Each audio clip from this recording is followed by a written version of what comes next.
that you were going to be coming in. So we did have a question someone asked, which was, in a weird way, do you think that prison saved your son's life?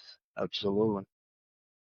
21% of recent college graduates, 21% thought it would be okay to bring a parent with them for the first job benefit. 21%. And the reason for that is, again, it's coming from a loving place, but parents are micromanaging childhoods. And so a lot of these young people don't feel sufficiently. Today's episode, we're sitting down with former New Hampshire Supreme Court Justice John Broadwick. After seeing the impact of mental health struggles in his own family, he's made it his mission to help young people and families recognize the warning signs and know they're not alone. Through Dartmouth's Helped React campaign, he's reached tens of thousands of students and adults across New England, sparking conversations and breaking down stigma. He calls this work the most important and rewarding of his life. And today, he's here to share that journey with us. My name is Maya. I'm Jake.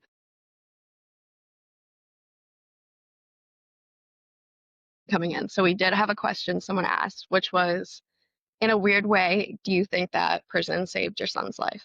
Absolutely. The time he spent there, the way I've described it, they're like a race car going around the track at 100 miles an hour, and then it hit a wall, so people could come and look on you. And the prison experience was that wall. Uh, I'm greatly indebted to the prison, the state, and the professionals who were there. They saved my entire family. So yes, absolutely. And sometimes it is kind of like you said, in a way, that was him hitting rock bottom and bouncing back up, right?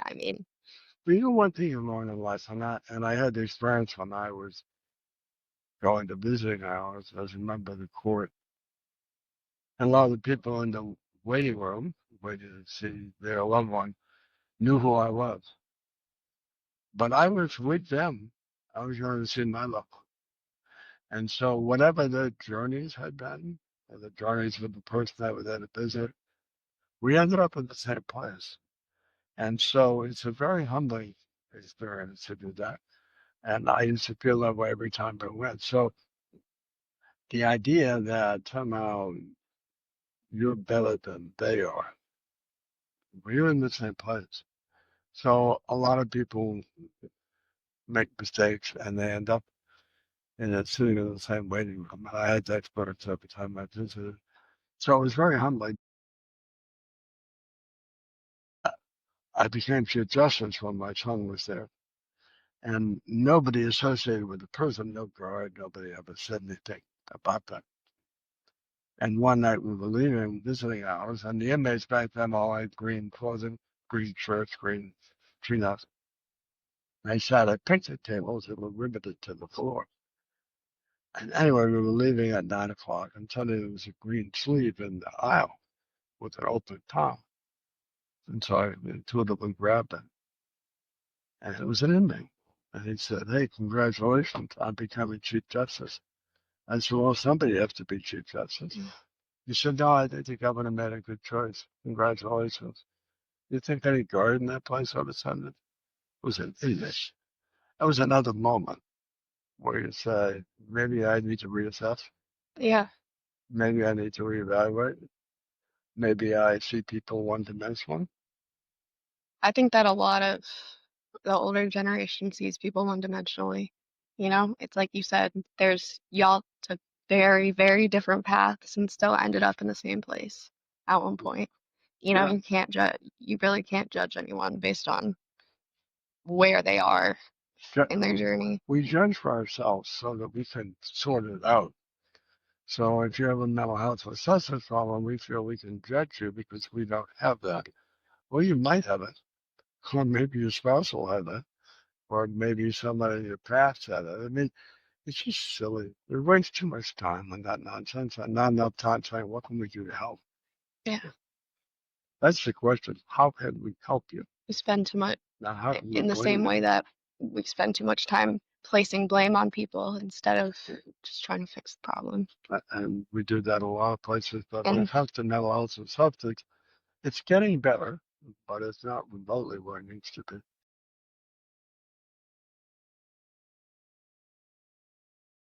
I feel like COVID was a huge help in mental health. Did you feel Yes. like that? I I felt as someone who was going through mental health at that time, I didn't like it because I felt like, oh, all of a sudden I'm only recognized because I'm depressed like everyone else who's in the pandemic and depressed in their houses. No, I was depressed before that. I was happy I was finally able to get help, but it was like, oh, like now you care, now that everyone is going through something, like now you're checking up on me to make sure I'm okay. Like, Well, you know one thing, people didn't start talking really as publicly about mental health until COVID. Then people were saying, my child's depressed, my child's anxious. Suddenly like the oh, opposite. it became okay in that way. And you're starting to see articles about it. So COVID was a big boost to the public discussion of mental health.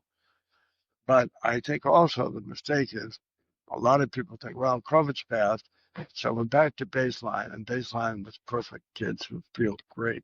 Yeah, No, no, it no, wasn't. So I don't want people to be misled that now COVID's over, therefore everyone's great again. But they weren't great before COVID. exactly. Yeah. It got the awareness out there and then it suddenly just kind of plateaued, you know? Yeah, I agree with that. You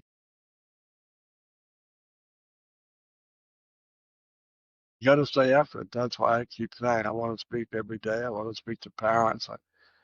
You got to keep the conversation going till parents and communities say, hey, you're right. What are we doing? And a lot of the stuff, I mean, I would like every high school in America to say, we're not going to post grades every day. We're not doing that. Nope, we're not doing it. Parents are not allowed to come to practices, period. That's it. They're not coming. Come to games. Nobody comes to practices. Nobody gets their kids' grades every day. That's why we have report cards. And phones, I know finally the state banned them bell to bell, Mhm. which I mean, I didn't introduce that legislation, but I think it's a good idea, and most kids make up for it at 2 in the morning. But I think kids don't realize, I wouldn't have either, but I do now because I didn't have the phone. I spent my life like this, talking to people. And when we went from room to room at classes, do you hear kids talking and fooling and laughing and at lunch? We weren't doing this. And so I think I would cut down phones to man. I'm not anti-tech. I would eliminate parents and practices, period, hard stop. And I would stop posting grades. That's easy to do, but a lot of kids would say, yeah, I'm okay with that. Parents won't be. Yeah, They want to reach their kid at any moment, any time. My mother would have too, but I survived without it. luckily. Yes, I'm happy about the time that I had. And then, I mean, internet is phones is one thing, and then now we're getting into AI, which is absolutely insane. I believe it's the reason that our species was able to actually develop is our ability to help each other. I agree with that. And so what I worry about is just technology as it exists today. Every hour you spend looking down is an hour you spend away from the real world. And that sounds pretty trite, but if you add up those hours over the years that follow, you're missing out on a lot of opportunity to find out who you are, how the world works, how people work, how to read cues. Without thinking, what's the collateral damage? Doesn't mean we don't do the AI, but we need to think in advance of how do we deal with what's left behind. There's so much that comes with human connection. Connection matters, and we're losing it every single day. And the irony is, my granddaughter, who says to me, I don't know, she has 800 friends. I say, Lily, if you have two friends at the end of your life, you're very lucky. You don't have friends. You have internet people who are trying to read about your life, or you're reading about their lives. What are you doing? Um, we've dumbed down the meaning of I have a friend. You have a friend. You're somebody on the internet. Um, I could have 1,000 friends tomorrow if I wanted to. So what purpose? I don't care about their lives, and they don't care about mine. And if you're on the internet, you'll see the best version of everyone's life. Yeah. In Disney World or out with friends, and think, God, my life's not like that. Well, neither is theirs. So we're presenting a false image of our lives, so other people could feel like they don't measure up, and that causes you to feel lonely and depressed. I mean, it's not rocket science to me.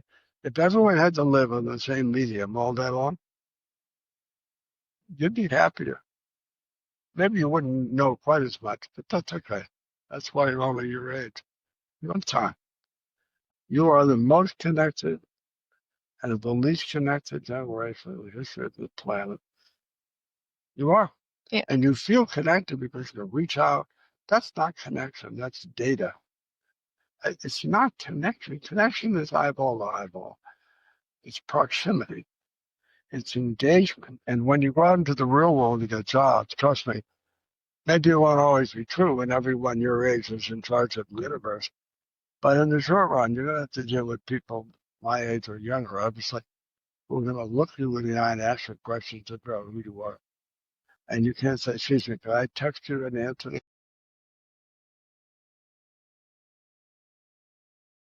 21% of recent college graduates, 21%, thought it would be okay to bring a parent with them for the first job benefit. 21%. And the reason for that is, again, it's coming from a loving place, but parents are micromanaging childhoods. And so a lot of these young people don't feel sufficiently resilient. Yet we infantilize people because we won't let them decide. We won't let them choose. We won't let them fail. It comes at a cost. I mean, if my mother had said, I want to come on your first job interview, I would have gone into the witness protection program. Are you kidding me? I would have been humiliated. But, at the law school a couple of years ago, at the end of the first year of law school, we had arguments, and we would then bring the student into the conference room after the argument and kind of critique how they did. So this was at the end of the first year of law school. So this young woman had argued, so I said, yeah, come on in, we'll chat. And there was a woman standing with her. I didn't know what she was. She said, can I come in too? And I said, I'm sorry, ma'am, who are you? She said, I'm her mother. Oh, my God. I said, no, we just allow the students to come in. And I looked at the young woman thinking, she must be humiliated. I would have been. She wasn't embarrassed at all. And I thought, 2 years from now, when you graduate, you're a lawyer. You're going to have your mother come first time you meet a client, say, like you meet my mom. That's what I'm talking about. That's what I'm talking about. And that's the insidious nature of looking down. Because eventually you're going to have some skills you only get from looking up. Trust me, that day is coming. So use this, but don't live on it. And don't act like it's reality, because it's not. It's convenient. And it's entertainment, but it's not much beyond that. Sounds good. Anyway, guys, thank you. Yeah. Well, thank nice you. to meet you. Thank you. Yeah. No, and I admire what you're doing here. But Thank you so much to John Broadwick for being on our podcast. It's such a great opportunity for us, and we're genuinely so grateful to have him. It really is a great way for him to get his message out there and for us to promote our podcast, and as well as the React campaign and Heads Up will also be linked somewhere around here. We would really appreciate if you could support us as much as possible, and we thank you so much for watching this video. I hope you have a good rest of your day. Like I said, I'm Maya. I'm Jacob. And we are the Live Free Recovery podcast team.